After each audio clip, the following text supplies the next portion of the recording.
આમ આદમી પાર્ટીના સંયોજક અને દિલ્હીના પૂર્વ મુખ્યપ્રધાન અરવિંદ કેજરીવાલે આજે એકવાર ફરી નરેન્દ્ર મોદી અને મુકેશ અંબાણીના સંબંધોને લઈને નવો વિવાદ ઊભો કર્યો છે। આજે કેજરીવાલે ભાજપના વડાપ્રધાન પદના ઉમેદવારને પત્ર લખી ગેસના ભાવો અંગે પોતાનો મત સ્પષ્ટ કરવા જણાવ્યું છે। કેજરીવાલે આરોપ મૂક્યો છે કે મોદી અંબાણીને ફાયદો કરાવી રહ્યા છે। આવો જ એક પત્ર કોંગ્રેસના ઉપાધ્યક્ષ રાહુલ ગાંધીને પણ લખવામાં આવશે એમ કેજરીવાલે જણાવ્યું છે।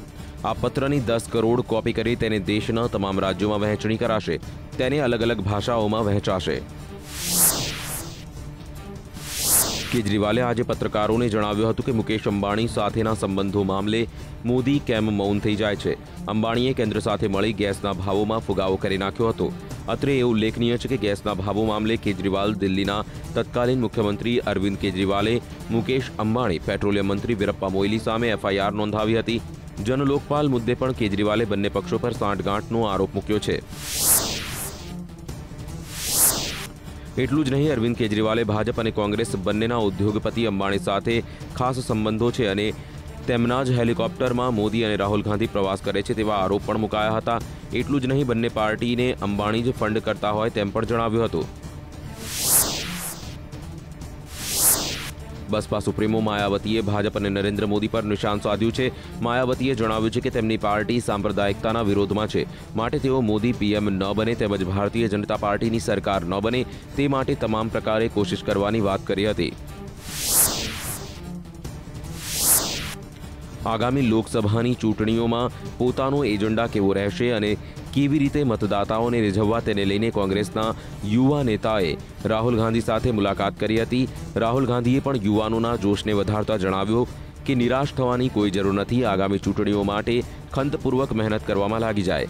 આ ઉપરાંત આજે તેઓએ કોંગ્રેસ કાર્ય સમિતિના સભ્યો સાથે અનૌપચારિક રીતે મુલાકાત યોજી, જેમાં મનમોહન સિંહ અને સોનિયા ગાંધી પણ હાજર રહ્યા હતા। આ ઉપરાંત તેઓએ પોતાના વિચારો રજૂ કરવાની સાથે યુવાનો પાસેથી અભિપ્રાય માંગ્યા હતા। આમ આદમી પાર્ટીની લોકસભાની ચૂંટણીઓ માટેની બીજી યાદી તૈયાર થઈ ગઈ છે। આ યાદીને ટૂંક સમયમાં બહાર પાડવામાં આવશે। આ યાદીમાં આપના નેતા રાખી બિરલાને ઉત્તર પશ્ચિમ દિલ્હીની લોકસભા બેઠક પરથી ચૂંટણી જંગમાં ઉતારવામાં આવશે, જ્યારે ગાયક રબ્બી શેરગિલને અમૃતસરની બેઠક પરથી ચૂંટણી જંગમાં ઉતારાશે। આ યાદીમાં કુલ 27 લોકોના નામ હશે। આ યાદીમાં ગુજરાતની જૂનાગઢ બેઠકના આપના ઉમેદવારનું નામ પણ ફાઇનલ કરવામાં આવ્યું છે, જેમાં દિનુ સોલંકી સામે આપ અતુલ શેખડાને મેદાનમાં ઉતારશે। આમ આદમી પાર્ટી સામાન્ય માણસોની પાર્ટી જાણે કે રહી નથી। દિવસે ને દિવસે આમ આદમી પાર્ટીમાં જોડાનારા મહાનુભાવોની સંખ્યા વધતી જઈ રહી છે, ત્યારે આવા સમયે રાષ્ટ્રપિતા મહાત્મા ગાંધીના પ્રપૌત્ર એવા 78 વર્ષીય રાજમોહન ગાંધી આમ આદમી પાર્ટીમાં જોડાયા છે। પત્રકારો સાથેની વાતચીત દરમિયાન તેમણે પાર્ટી ઈચ્છશે તો લોકસભાની ચૂંટણી લડવાની પણ તૈયારી દર્શાવી છે। સાથે જ પોતાના નામની પાછળથી ગાંધી કાઢી નાખો તો પોતે પણ આમ આદમી થઈ જશે તેવું જણાવ્યું। ઉલ્લેખનીય છે કે રાજમોહન ગાંધી અમેઠી સીટ પરથી રાજીવ ગાંધી સામે ચૂંટણી લડી ચૂક્યા છે, ત્યારે હમણાં આપમાં તેઓ જોડાતા રાજકારણ ગરમાયું છે। સુપ્રીમ કોર્ટમાં દિલ્હી વિધાનસભા ભંગ કરવા અને આગામી સામાન્ય ચૂંટણી મુદ્દે ઉપરાજ્યપાલના નિર્દેશ સંબંધી આમ આદમી પાર્ટીની અરજી પર સોમવારના રોજ સુનાવણી હાથ ધરાશે। મુખ્ય ન્યાયાધીશ પી સદાશિવમની અધ્યક્ષતાવાળી ખંડપીઠે આપની અરજી વિચાર કરવા માટે સ્વીકારી કહ્યું છે કે તેઓ આ મામલે 24 ફેબ્રુઆરીના રોજ સુનાવણી હાથ ધરશે। તેલંગાણાને લઈને દેશમાં વિવિધ પ્રકારના વિરોધ પ્રદર્શનો થઈ રહ્યા છે, ત્યારે તેના વિરોધમાં આજે આંધ્રપ્રદેશ સજ્જડ બંધ છે। આંધ્રપ્રદેશના લોકોએ સજ્જડ બંધ પાળીને તેલંગાણા પ્રત્યે પોતાનો વિરોધ વ્યક્ત કર્યો છે। બંધના પગલે તમામ રસ્તાઓ અને બજારો પણ સુમસામ જોવા મળ્યા હતા। મુંબઈ ખાતે કોંગ્રેસના કાર્યકરો દ્વારા તામિલનાડુના મુખ્યમંત્રી જયલલિતાના નિર્ણય સામે વિરોધ પ્રદર્શન કરવામાં આવ્યા હતા, જેમાં બેનરો સાથે કાર્યકરોએ રાજીવ ગાંધીના હત્યારાઓને માફ ન કરવાની અપીલ કરી હતી। કાર્યકરોએ આ હત્યારાઓને માફ કરવું શહીદોનું અપમાન બરાબર ગણાવ્યું હતું। ઉલ્લેખનીય છે કે જયલલિતાએ રાજીવ ગાંધીના 3 હત્યારાઓને મુક્ત કરવાની વાત કરી હતી, ત્યારબાદ રાજકારણ ગરમાયું હતું। તેલંગાણા રાજ્ય અલગ બનાવી સીમાંધ્રના લોકોને વિશેષ દરજ્જો આપવાના મુદ્દે રાજકારણ ગરમાયું છે, ત્યારે બિહારના મુખ્યમંત્રી નીતિશ કુમારે 1 માર્ચે બિહાર બંધનું એલાન કર્યું છે અને લોકોને બંધ પાળવાની અપીલ કરી છે। સીમાંધ્રને વિશેષ દરજ્જો આપવાની વાતથી બિહાર, ઓડિશા, બંગાળ સહિત 7 રાજ્યોએ વિશેષ દરજ્જો આપવાની માંગ સાથે સંસદમાં હોબાળો મચાવ્યો હતો। આ મુદ્દે એક તરફ બિહાર ભાજપ દ્વારા 28 ફેબ્રુઆરીના રોજ રેલ રોકો આંદોલન શરૂ કરવાની ઘોષણા કરવામાં આવી છે, તો બીજી તરફ બિહારના મુખ્યમંત્રી નીતિશ કુમારે પણ બિહાર બંધની ઘોષણા કરી છે। આ તરફ દિલ્હીમાં વીજ બિલમાં 50% માફીની જાહેરાત કરનાર કેજરીવાલના દિલ્હી મુખ્યમંત્રી પદેથી રાજીનામા બાદ હાઈકોર્ટે વીજ રાહત પર રોક લગાવી દીધી છે અને આ અંગે કોર્ટે 10 દિવસમાં કેજરીવાલ પાસે જવાબ માંગ્યો છે। આ વખતે ગાઝિયાબાદ લોકસભા સીટ પર જૂના જોગીઓની જગ્યાએ કોંગ્રેસ નવા ચહેરા ઉતારી શકે છે, ત્યારે કોંગ્રેસ આ સીટ પરથી રાજ બબ્બરની પસંદગી કરી શકે છે।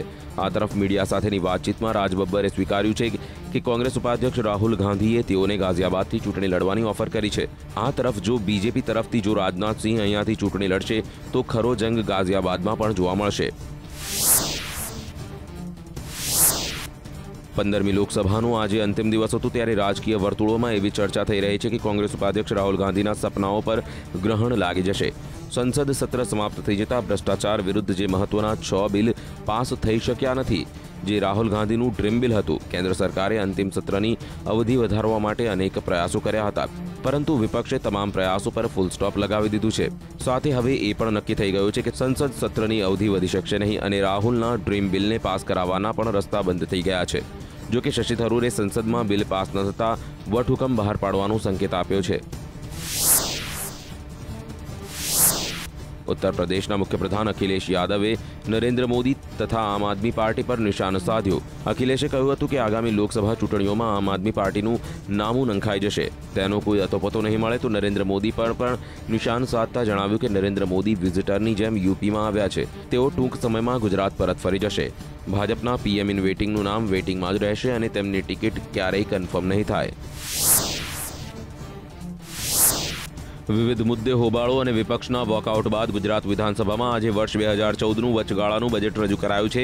રાજ્ય નાણાપ્રધાન નીતિન પટેલે વર્ષ 2014 માટે 1,20,390 કરોડના કદનું અંદાજપત્ર રજૂ કર્યું છે। લેખાનુદાનમાં 4 મહિના માટે 1,19,527 કરોડની અંદાજિત આવક છે, તેમજ રાજ્યની અંદાજિત કર આવક 63,000 કરોડ તેમજ બિન કર આવક 7,214 કરોડ અંદાજવામાં આવી છે। લેખાનુદાનમાં 2014-15 માટે વચગાળાના આયોજન મુજબ 61,940 કરોડની જોગવાઈ કરાઈ છે। ગુજરાત સરકાર દ્વારા આજે 4 માસ માટેનું લેખાનુદાન રજૂ કરવામાં આવ્યું છે, ત્યારે આ અંગે ગુજરાતના મુખ્યમંત્રી નરેન્દ્ર મોદીએ જણાવ્યું છે કે રજૂ કરાયેલું લેખાનુદાન દલિત, પીડિત અને વંચિત માટે યોગ્ય છે। નાણાપ્રધાન નીતિન પટેલે આજે 4 મહિનાનું લેખાનુદાન રજૂ કર્યું છે, જેને વિરોધ પક્ષના નેતા શંકરસિંહ વાઘેલાએ વખોડી કાઢ્યું હતું। તેમણે આ બજેટને વાહિયાત તેમજ ભ્રામક ગણાવ્યું હતું। તેમણે કેન્દ્ર સરકારની યોજનાને રાજ્ય સરકારમાં ખપાવાઈ હોવાનો આક્ષેપ કર્યો હતો અને બજેટમાં સામાન્ય માણસની કોઈ પરવા ન કરી હોવાનું પણ કહ્યું હતું। શંકરસિંહે તલાટી ભરતી કૌભાંડ મામલે બીજેપી પર નિશાન સાધતા કહ્યું હતું કે બીજેપી કાર્યકરના ઘરેથી રોકડ રકમ મળી આવી હોવા છતાં બીજેપી તેને છાવરી રહી છે। અમરેલી નગરપાલિકા દ્વારા કરવામાં આવેલા અમ્યુઝમેન્ટ પાર્કના ખાતમુહૂર્તમાં મુખ્ય અતિથિ તરીકે ભાજપના દિલીપ સાંઘાણીની ગેરહાજરીને અનેક તર્ક સર્જાયા છે। નગરપાલિકા ભાજપ પ્રમુખ કાળુ પાનસુરિયાની આગેવાનીમાં ખાતમુહૂર્ત યોજાયું હતું। નોંધનીય છે કે કાળુ પાનસુરિયા દ્વારા સતત 2 દિવસથી કરવામાં આવી રહેલી ભાજપના વિજય રૂપાણીના પૂતળા દહનના કાર્યક્રમને લઈને તેમને સસ્પેન્ડ કરવામાં આવ્યા છે, ત્યારે વધુ પડતા વિવાદને ટાળવા માટે સાંઘાણી આ કાર્યક્રમમાં ગેરહાજર જોવા મળ્યા હોવાનું માનવામાં આવી રહ્યું છે, જેને પાનસુરિયા દ્વારા બીજા કાર્યક્રમોની વ્યસ્તતાને લઈને ગેરહાજર રહ્યા હોવાનું જણાવાયું છે। તો આ કાર્યક્રમના અંતે કાળુ પાનસુરિયા દ્વારા આગામી દિવસોમાં વિજય રૂપાણી સામેના વિરોધ પ્રદર્શનના કાર્યક્રમ અંગે પણ માહિતી આપી હતી।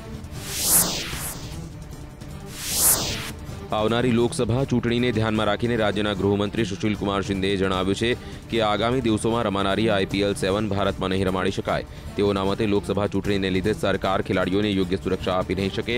સરકારના આ નિર્ણય અંગે તેઓએ BCCIને પણ જાણ કરી દીધી છે, ત્યારે BCCI પાસે હવે IPL રમાડવા માટે સાઉથ આફ્રિકા અને UAE વિકલ્પ બચ્યો છે।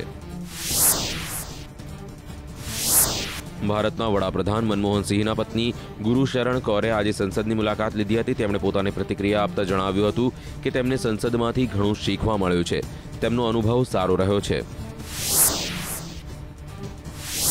આગામી લોકસભા ચૂંટણીમાં દેશભરમાંથી 15 લોકસભા સીટમાં મતદાન કરીને ઉમેદવાર નક્કી કરવાની કોંગ્રેસ ઉપાધ્યક્ષ રાહુલ ગાંધીએ કરી હતી, પરંતુ મહારાષ્ટ્રમાં પાર્ટીના દિગ્ગજ નેતાઓના દીકરાઓને ટિકિટ આપવાના દાવાઓ વચ્ચે આ આખી યોજનાની હવા નીકળી શકે છે।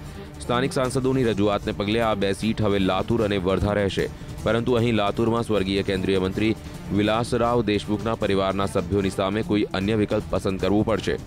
તો બીજી તરફ વર્ધાના સાંસદ દત્તા મેઘે તેમના ધારાસભ્ય દીકરા સાગરને ટિકિટ અપાવવા માટે પ્રયાસ કરી રહ્યા છે. આદર્શ સોસાયટી કૌભાંડ મામલે મહારાષ્ટ્રના પૂર્વ મુખ્યમંત્રી શિવાજીરાવ પાટીલ અને નીલાંગેકરને સીબીઆઈએ મોટી રાહત આપતા ક્લીન ચીટ આપી દીધી છે. મુંબઈ હાઈકોર્ટ સમક્ષ દાખલ કરાયેલા સોગંદનામામાં સીબીઆઈએ કહ્યું છે કે એજન્સીને પાટીલ અને નીલાંગેકરની ભૂમિકા સામે કોઈ ઠોસ પુરાવા મળ્યા નથી. ઉલ્લેખનીય છે કે સામાજિક કાર્યકર્તા પ્રવીણ વાતેગા ઓનરકરની યાચિકાના જવાબમાં દાખલ સોગંદનામામાં આ કૌભાંડ પાટીલ અને નીલાંગેકરને આરોપી બનાવવાની માંગ કરવામાં આવી હતી. ભારતમાં બીજા સૌથી વધુ સમય સુધી મુખ્યમંત્રી રહેનારા કોંગ્રેસના નેતા ગેગાંગ અપાંગ ભાજપમાં જોડાતા કોંગ્રેસને મોટો ઝટકો લાગ્યો છે. આગામી લોકસભા ચૂંટણી આવી રહી છે ત્યારે અરુણાચલ પ્રદેશમાં 22 વર્ષ સુધી મુખ્યમંત્રી રહી ચૂકેલા ગેગાંગ અપાંગે કોંગ્રેસના પ્રદેશ અધ્યક્ષ સમિતિ પદેથી રાજીનામું આપી દીધું છે અને અરુણાચલ ભાજપના પ્રદેશ અધ્યક્ષ તાઈ ટાગકે દિલ્હી ખાતે પાર્ટીના વરિષ્ઠ નેતાઓની ઉપસ્થિતિમાં જાહેરાત કરી હતી કે અપાંગ ભાજપ સાથે જોડાઈ ગયા છે, જેની સત્તાવાર જાહેરાત પૂર્વીય સિયાંગ જિલ્લામાં 22 ફેબ્રુઆરીના રોજ વિજય સંકલ્પ અભિયાન રેલીમાં કરવામાં આવશે. આ રેલીને ભાજપના વડાપ્રધાન પદના ઉમેદવાર નરેન્દ્ર મોદી સંબોધિત કરવાના છે. વર્ષ 2012માં ભારતીય સૈન્ય દ્વારા કૂચનો મામલો ફરી એકવાર ચર્ચામાં આવ્યો છે. પૂર્વ ડીજીએમઓ લેફ્ટનન્ટ જનરલ A.K. ચૌધરીએ આ મુદ્દે એક ચોંકાવનારું નિવેદન આપતા જણાવ્યું છે કે વર્ષ 2012માં તત્કાલીન આર્મી ચીફ V.K. સિંહ અને સરકાર વચ્ચે ચાલેલા ઉંમરના વિવાદ દરમિયાન સૈન્ય દ્વારા કૂચના સમાચારથી યુપીએ સરકાર ગભરાઈ ગઈ હતી. જોકે તેમણે સેનાની કૂચના સમાચારને ખોટા ગણાવ્યા છે. A.K. ચૌધરીએ એક અંગ્રેજી અખબારને આપેલા નિવેદનમાં જણાવ્યું હતું. ઉલ્લેખનીય છે કે જનરલ ચૌધરીનું આ નિવેદન 2 વર્ષ પછી આવ્યું છે. વર્ષ 2012માં સરકાર અને સેનાએ આ વાતનું ખંડન કર્યું હતું કે સેનાની માર્ચથી લઈ બંને વચ્ચે વિશ્વાસ તૂટ્યો હતો. આગામી લોકસભા ચૂંટણી આવી રહી છે ત્યારે આમ આદમી પાર્ટીના મુખ્ય સંયોજક અરવિંદ કેજરીવાલ દિલ્હી ખાતે નિઝામુદ્દીન દરગાહમાં હાજર રહ્યા હતા, જ્યાં તેમણે પવિત્ર ચાદર ઓઢાડી દરગાહમાં ઉપસ્થિત સૌ કોઈ સાથે મુલાકાત લીધી હતી. એક તરફ ચૂંટણી પ્રચારમાં સૌ કોઈ પક્ષો તૈયારી કરી રહ્યા છે ત્યારે કેજરીવાલે દરગાહમાં પ્રાર્થના કરી હતી. લોકસભા ચૂંટણીમાં ભારતીય ચૂંટણી પંચથી લઈને રાજકીય પક્ષો સુધી સૌ કોઈએ કમર કસી લીધી છે. ત્યારે થોડા જ મહિનાઓમાં યોજાનાર લોકસભા ચૂંટણીની પ્રક્રિયા અમેરિકામાં 1 મહિના સુધી રાષ્ટ્રપતિની ચૂંટણી પ્રક્રિયા કરતાં પણ મોંઘી હશે તેવી સંભાવના વ્યક્ત કરવામાં આવી રહી છે. અમેરિકામાં રાષ્ટ્રપતિ ચૂંટણીમાં અંદાજે 8,000 કરોડ રૂપિયાનો ખર્ચ થયો હતો, ત્યારે ભારતમાં લોકસભા ચૂંટણીમાં 10,000 કરોડ રૂપિયાનો ખર્ચ થશે તેવો અંદાજ લગાવવામાં આવી રહ્યો છે, જેમાં ભારતીય ચૂંટણી પંચે અંદાજે 3,500 કરોડ રૂપિયાનો ખર્ચ કરાશે. જો કે ચૂંટણી પંચનો 3,500 કરોડ રૂપિયાના ખર્ચનો અંદાજ છે, જેમાં વધારો કે ઘટાડો થઈ શકે છે. તો બીજી તરફ ચૂંટણી ખર્ચમાં વધારો થવામાં ચૂંટણી અધિકારીઓએ આ વર્ષે ફુગાવામાં થયેલા વધારાને જવાબદાર ગણાવ્યા છે. સાથે મતદાર જાગૃતિ માટે જાહેરાતથી લઈ વિવિધ ખર્ચાઓ પણ કરવામાં આવે છે. લોકસભા ચૂંટણીને સફળ બનાવવા માટે અંદાજે 9 લાખ કર્મચારીઓ સક્રિય રીતે કાર્યરત રહેશે. મતદાર યાદીના અંતિમ પ્રકાશન બાદ ચૂંટણી પંચ દ્વારા ચૂંટણી પ્રક્રિયાને સફળતાપૂર્વક પાર પાડવા માટે પ્રયાસો હાથ ધરવામાં આવે છે, જેમાં 13 કરોડથી વધુ મતદારોની યાદી ધરાવતા ઉત્તર પ્રદેશમાં વ્યવસ્થા ગોઠવવું પડકારરૂપ છે. સાથે સંવેદનશીલ વિસ્તારોમાં કર્મચારીઓની ગોઠવણ પણ કરવી મહત્વની છે. ચૂંટણી પંચે 10% કર્મચારીઓને હમણાંથી જ પ્રશિક્ષિત કરી દીધા છે, જ્યારે 1,40,000 ઈવીએમ મશીનને તૈયાર કરવામાં આવી રહ્યા છે. ઉત્તર પ્રદેશના પૂર્વ મુખ્યમંત્રી અને બસપા પ્રમુખ માયાવતીની સમસ્યામાં થઈ શકે છે વધારો. યુપીમાં છેલ્લા 7 વર્ષમાં મનરેગા ફંડમાં થયેલા કથિત વ્યવહારોની સીબીઆઈ દ્વારા તપાસ હાથ ધરવામાં આવશે. ચૂંટણીને હજુ થોડા જ મહિનાઓ બાકી છે ત્યારે સીબીઆઈ દ્વારા તપાસ બસપા માટે માઠા સમાચાર સમાન છે. અલ્હાબાદ હાઈકોર્ટે લખનઉ બેન્ચના આદેશથી સીબીઆઈ હવે 7 જિલ્લાઓમાં વર્ષ 2007થી 2010 વચ્ચે મનરેગા યોજનાની પ્રક્રિયા અંગે તપાસ કરશે, જ્યારે યુપીમાં માયાવતીનું શાસન હતું. 55 વર્ષમાં પ્રથમવાર તિબ્બતના નાગરિકોને ભારતીય મતદારોની યાદીમાં સામેલ કરવાનો નિર્ણય કરવામાં આવ્યો છે. ભારતીય ચૂંટણી પંચ દ્વારા દરેક રાજ્યોને નિર્દેશ કરવામાં આવ્યો છે કે 26 જાન્યુઆરી 1950થી લઈ 1 જુલાઈ 1987 વચ્ચે ભારતમાં જન્મેલા તિબ્બતના નાગરિકોએ મતદાર યાદીમાં તેમનું નામ નોંધાવવામાં મોડું ન કરે, જેમાં 60,000થી 70,000 તિબ્બતના મતદારોનો સમાવેશ કરવામાં આવે તેવી સંભાવના વ્યક્ત કરવામાં આવી છે.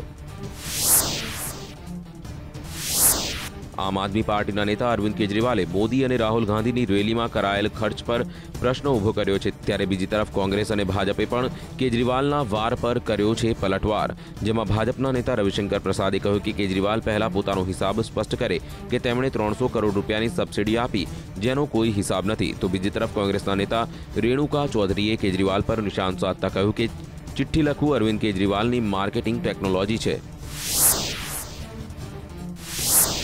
લોકસભા ચૂંટણીની જાહેરાત થઈ નથી, પરંતુ રાજકીય પાર્ટીઓએ ચૂંટણી પ્રચારમાં ઝડપ વધારવા માટેની તૈયારી કરી દીધી છે, જેમાં રાજકીય પાર્ટીઓ દ્વારા ચોપર અને એરક્રાફ્ટ બુક કરાવવાની કામગીરી શરૂ કરી દેવામાં આવી છે।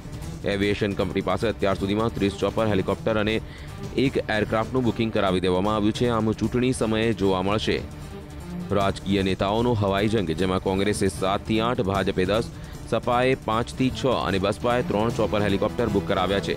આમ 30 ચોપર અને 1 એરક્રાફ્ટ માટે રાજકીય પાર્ટીઓને અંદાજે 70 કરોડ રૂપિયાનું ભાડું એવિએશન કંપનીઓને ચૂકવવું પડશે। લોકસભા ચૂંટણીની ઘોષણાને અંતિમ રૂપ આપવાનું કાર્ય શરૂ થઈ ગયું છે। ભારતીય ચૂંટણી પંચ દ્વારા આવનારા અમુક દિવસોમાં જ ચૂંટણીની તારીખ નક્કી કરી દેવામાં આવશે, ત્યારે હવે ચૂંટણીમાં રાજકીય પાર્ટીઓ પર રહેશે ચૂંટણી પંચની નજર। આગામી ચૂંટણીમાં રાજકીય પાર્ટી માટે મોડલ કોડ ઓફ કન્ડક્ટમાં વધુ એક શરત લાગુ કરવામાં આવી છે, જેમાં હવે રાજકીય પક્ષોએ ચૂંટણીમાં વોટ લેવા માટે જે વચનો આપશે તેને કઈ રીતે પૂરા કરશે તે પણ જણાવવું પડશે, સાથે ધન સંગ્રહ ક્યાંથી અને કયા સાધનોથી કરવામાં આવશે તેની પણ સ્પષ્ટતા કરવી પડશે। બાબા રામદેવ આજે પંચમહાલ ખાતે યોગ શિબિર તેમજ ક્રિકેટ ટુર્નામેન્ટમાં હાજરી આપવા માટે પહોંચ્યા હતા, પરંતુ આ તકે પણ તેઓ રાજકીય નિવેદન કરવાનું ચૂક્યા ન હતા। તેમણે જણાવ્યું કે 1947માં ભારતે ભૂલ કરી હતી નહેરુને વડાપ્રધાન બનાવીને। જો સરદાર પટેલ વડાપ્રધાન બન્યા હોત તો પાકિસ્તાન, બાંગ્લાદેશ અને અફઘાનિસ્તાન એક જ હોત। તાજેતરની ચૂંટણીનો ઉલ્લેખ કરતા તેમણે કહ્યું કે હવે દેશમાં સિલેક્શન તો થઈ જ ગયું છે, ફક્ત ઇલેક્શન જ બાકી છે। હસ્તકલાની બેનમૂન ચીજવસ્તુઓના વેચાણ માટે ઓનલાઈન ટેકનોલોજીનો ઉપયોગ કરીને વૈશ્વિક બજાર સર કરવા ગુજરાતના મુખ્યપ્રધાન અને ભાજપના વડાપ્રધાન પદના ઉમેદવાર નરેન્દ્ર મોદીએ અનુરોધ કર્યો છે। ગરવી ગુર્જરી રાષ્ટ્રીય હસ્તકલા મેળાનો પ્રારંભ કરાવતા મોદીએ કહ્યું કે હસ્તકલાના વિકાસ થકી આ ક્ષેત્ર સાથે જોડાયેલા ગરીબ હસ્તકલાના કારીગરોનો આર્થિક વિકાસ થાય છે। આગામી લોકસભા ચૂંટણીમાં વધુમાં વધુ મતદારો સુધી પહોંચવા માટે ઓડિશા, રાજસ્થાન, દિલ્હીના રાજકીય પક્ષના નેતાઓએ હવે વોટ્સએપનો સહારો લીધો છે। વોટ્સએપ દ્વારા નેતાઓ સીધી રીતે મત વિસ્તારના યુવા મતદારો સુધી પહોંચી શકશે। ઉલ્લેખનીય છે કે ભારતમાં વોટ્સએપના 4 કરોડ લોકો સક્રિય રીતે ઇન્ટરનેટનો ઉપયોગ કરે છે। સૂત્રો અનુસાર માર્ચ સુધીમાં ભારતમાં મોબાઈલ ઇન્ટરનેટ યુઝર્સની સંખ્યામાં 15.5 કરોડ સુધીનો વધારો થઈ શકે છે, ત્યારે નેતાઓ આવા મતદારોને આકર્ષવા આ તક ઝડપી લેવા માંગે છે।